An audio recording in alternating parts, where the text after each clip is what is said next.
Et à la pompe, en attendant la baisse, pas de changement. On a vu, même en plein Paris, un litre d'essence à 2,69 €. C'est pour cela que le gouvernement a mis en place dès ce week-end des contrôles, 500 dans toute la France, pour vérifier que les prix indiqués sur Internet et qui incitent les gens à venir s'approvisionner dans les stations moins chères sont bien les mêmes que ceux pratiqués réellement à la pompe. Le correspondant d'Europe 1 en Auvergne-Rhône-Alpes, Jean-Luc Boujon, est allé faire le plein de sa voiture Europe 1 près de Saint-Étienne. Reportage. Une station-service de supermarché dans la périphérie de Saint-Étienne.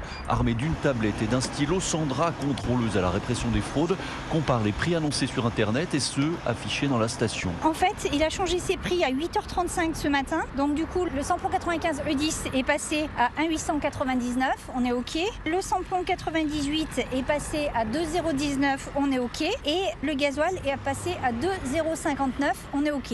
Les trois prix sont correspondants. Alors attention, ce ne sont pas les hausses de prix complètement libres chez nous qui sont traquées ici, mais d'éventuelles informations mensongères de la part des distributeurs, explique Norbert Déandrade, responsable de la DGCCRF de la Loire. On vient s'assurer que le consommateur paiera bien à la caisse ce qui est indiqué sur le site gouvernemental. Si on a un manquement grave, on peut partir sur un délit de pratique commerciale trompeuse et dans ce cas-là mettre en place une transaction pénale pour sanctionner l'auteur de la pratique. Des contrôles utiles et qui rassurent, selon Pauline, en train de remplir son réservoir. Je pense que c'est très bien parce que effectivement, ça impacte directement nous la qualité de vie.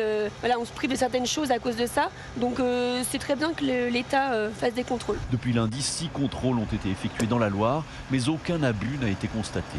Saint-Priest-en-Jarret, Jean-Luc Boujon, Europe 1.